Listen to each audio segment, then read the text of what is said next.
Muskan Sancheti, and welcome to Untangling Knots, a podcast where we talk all about mental health, especially in an Indian context. Today's topic is anger. What a curious little emotion, and the conversations around it often come with a lot of stigma attached to them. We all feel it, but the most common advice around it is to hide it or suppress it or to be scared of it. Anger is a primal instinctive emotion, which means that all of us experience it. It is present in each person, though the expression of it might differ. Yet we are told that it is some bad, negative, or nasty emotion that we're supposed to run away from. On the contrary, it is a evolutionary mechanism which is a survival instinct, which means that it is a rather important emotion to process and allow space for. Now, anger can be invoked as a primary or a secondary emotion. Primary emotions are base emotions that we feel in response to something, and secondary emotions are the emotions that we feel in response to the base emotions. So, in a way, the secondary emotions hide underneath them a more vulnerable core emotion. So, when anger is experienced as the primary base emotion, that's when it comes up as a survival instinct. For example, when our stress response of fight or flight gets triggered, the fight part is where we can feel the anger bubbling up. This can be a response to a threat, a frustration, or an injustice. This anger mobilizes us for action. It racks us up with energy that we need to take action for our protection and self preservation. However, a lot of times anger is not the primary emotion. It is the secondary emotion that we use to replace a more vulnerable emotion that we would rather not deal with. For example, the emotional pain or hopelessness when we lose a loved one, the loneliness, fear, or even feelings of helplessness. It can also come up as an outlet for feelings of unfairness or loss of control, especially in the present global scenario. In both presentations of anger, however, ultimately it is acting as a protective emotion that wants to protect you or a rather vulnerable part of you from harm's way.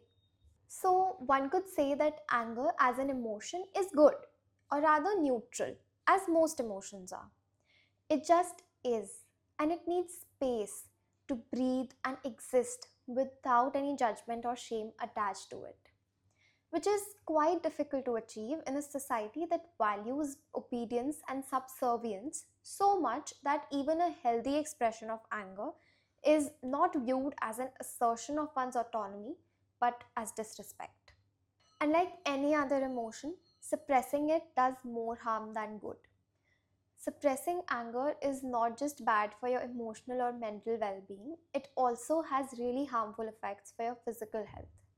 According to a research in 2009 by Kaida and Steptoe, anger and hostility appear to have harmful effects in both healthy individuals and in people with existing health issues such as coronary heart diseases. But since this emotion itself is such a taboo, there's little to no conversation around healthy expression of anger. So, our ways of coping with it are also generally unhealthy, and sometimes they can even be harmful or, unfortunately, borderline abusive. These unhealthy ways of coping with anger can be detrimental to your physical, emotional, and social well being and those of others around you. So, it becomes imperative to learn healthier ways of processing, experiencing, and expressing anger. So, let's begin by understanding what exactly happens in your body when you experience anger. So, the APA defines anger as an emotion characterized by tension and hostility arising from frustration, real or imagined injury by another, or perceived injustice. Now, here I would like to draw your attention on the words imagined and perceived, which highlight the subjectivity around an emotion as volatile as anger. What triggers anger can, of course, be the objective facts of a situation, but it's the subjective interpretation of those facts which determine the intensity of the anger. So, in a way, anger is a response to unmet expectations or a transgression of yourself in any way. When you feel angry, your body goes through certain biological and physiological changes, and you may experience things like increased energy levels, increased body temperatures, heightened blood pressure, or a spike in adrenaline or noradrenaline hormones, or you may also experience a lot of muscle tension. It can manifest itself in behaviors designed to remove the object of anger, for example, determined action towards a sort of problem solving, or behaviors designed to plainly just express the emotion of anger, for example, the use of cuss words or raising one's voice. Now, here is where it gets a little messy. Due to the subjective nature of our emotions, they vary from person to person, but they make us feel as if any action we take as a result of our intense emotions is just as valid and justified as the emotion itself. And that's not true, and it is not healthy. Now let's walk through the four most common ways of expressing anger. First is assertive. This is a healthy anger response which allows you to be upfront and communicative about your feelings and seek resolution. Second is passive. This is a more internalized expression of anger and can have very harmful physiological effects for the person holding that anger. Third is passive aggressive. Now, this response shows outward agreeability, but the anger is being displayed indirectly. For example, the tone of the person's voice might be off.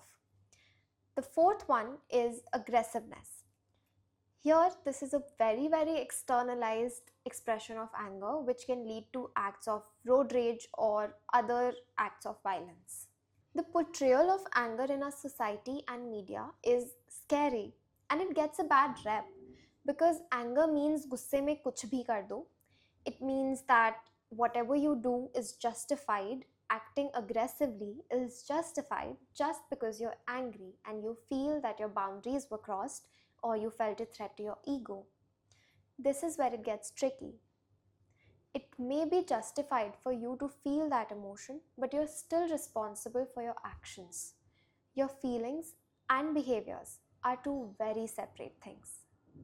While experiencing anger in response to a perceived transgression may be valid, but your behavior to outwardly express that anger is where individual accountability comes into play. Any action that crosses the boundaries of another person or even yourself in the case of passive internalized anger is unhealthy and unjustified. Here I would like to draw a distinction between anger and aggression. Anger is distinct from but can be a significant activator of aggression, which is behavior intended to harm someone or something. Anger is not always expressed with the intention to harm.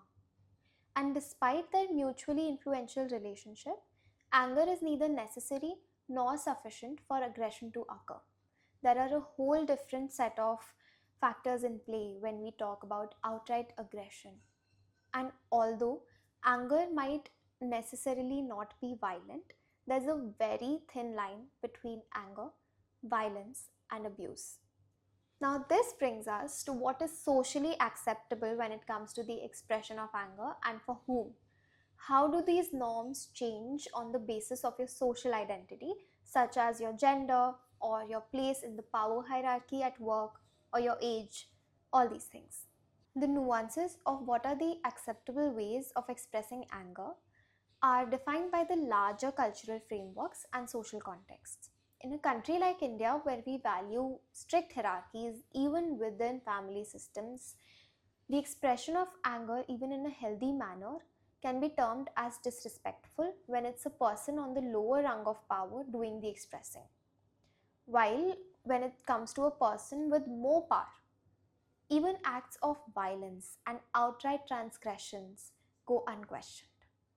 Cross-generational communication within families can be something that proves to be helpful in overcoming this power imbalance. However, there's an overarching societal framework at play here, which requires systemic changes to bring about equality in the right to experience and express emotions.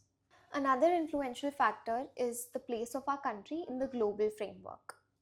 There's a unique difficulty faced by the Indian youth when it comes to defining their identity in the context of rapid globalization. We are exposed to diverse cultural forces which may conflict with each other, such as when we witness the youth in the West being granted increasing amounts of autonomy and individual freedom, while our own roots derive from family values, collectivistic culture, and traditional values that seem outdated in the current context of our global existence. This context becomes particularly salient when it comes to the expression of anger. The skills to deal with anger are also often culturally determined and may not be that effective in situations where there are various different cultural rules at play. For example, Indian values traditionally encourage suppression of anger and being submissive, but this can conflict with the expectation of success and growth from its youth. Lastly, it is also important to address that when adults do express anger, one's gender identity also has an impact on perceived abilities and effectiveness. In a study of emotional expression in attorneys by Salerno et al. In 2018, when both male and female attorneys gave closing arguments either in a neutral or angry tone, both undergraduate and community samples rated male attorneys as more effective than female attorneys. So, what to do? What are some healthy ways to express anger? Let's talk about a few. Clear communication as to what made you angry and why can help in expressing the emotion as well as seeking resolution. Integrating grounding practices in your routine can help you in responding more mindfully instead of reacting impulsively when something does inevitably trigger you. Movement and breathing exercises as a part of one's day-to-day activities can also help in overall emotional regulation, preventing intense emotional outbursts. Taking a solution-focused approach towards the object of anger, followed by a more emotionally reflective activity such as talking to a friend about your emotions or journaling about your emotions, can also be helpful in responding more mindfully when you're angry. Finally, if it gets too overwhelming, then taking therapy for anger management tools is also another avenue that you can explore. That is it for today. Thank you for tuning in and listening to the podcast. If you would like to book a session with me, you can find my details in the description below. Take care and have a grounded and intentional day ahead. Bye.